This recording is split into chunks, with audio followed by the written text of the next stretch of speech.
Asal-usul nama panggilan Gus di Indonesia, dari sejarah hingga kontroversi Gus Miftah. Kali ini kita akan membahas asal-usul panggilan Gus yang sangat khas di Indonesia. Tapi ada satu kasus menarik yang sempat jadi sorotan kontroversi Gus Miftah soal komentar terhadap penjual es teh. Bagaimana sebenarnya panggilan Gus ini bisa muncul? Siapa saja tokoh terkenal yang menyandangnya? Dan apa kaitannya dengan kejadian viral tersebut? Mari kita bahas. Panggilan Gus di Indonesia memiliki sejarah panjang dan erat kaitannya dengan tradisi pesantren, khususnya di wilayah Jawa. Gus merupakan singkatan dari kata bagus, yang berarti baik atau tampan dalam bahasa Jawa. Gelar ini biasanya diberikan kepada putra kiai atau tokoh agama terkemuka di pesantren. Secara tradisional, panggilan Gus bukan sekadar sapaan biasa. Gelar ini menunjukkan rasa hormat dan pengakuan atas kedudukan keluarga tersebut dalam masyarakat. Seorang Gus dianggap akan meneruskan jejak keilmuan dan kepemimpinan ayahnya di bidang keagamaan. Berikut ini tokoh-tokoh terkenal dengan gelar Gus. Banyak tokoh besar di Indonesia yang dikenal dengan panggilan Gus. Beberapa di antaranya adalah Gus Dur, Abdurrahman Wahid. Presiden keempat yang dikenal sebagai tokoh pluralisme dan demokrasi.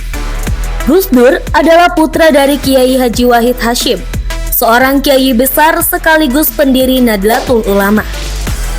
Gus Mus, Kiai Haji Mustafa Bisri, seorang ulama, sastrawan, dan tokoh budaya yang sangat dihormati di Indonesia.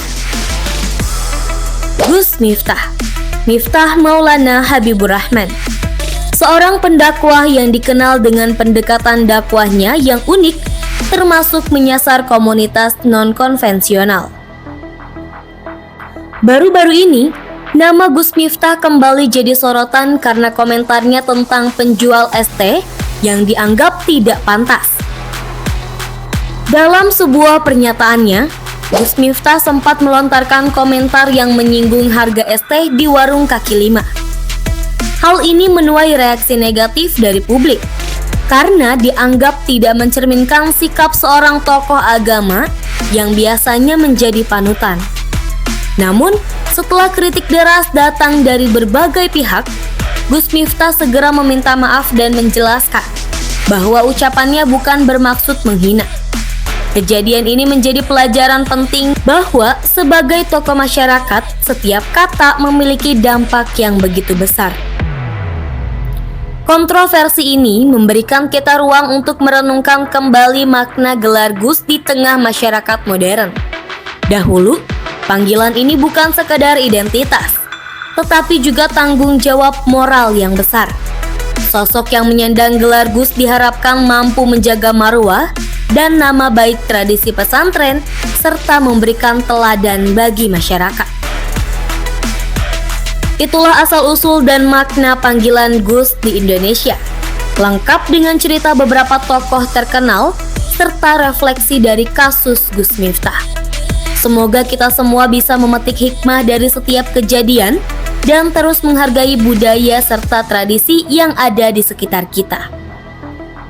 Jangan lupa untuk like, komen, dan subscribe untuk cerita menarik lainnya di Jejak Peradaban.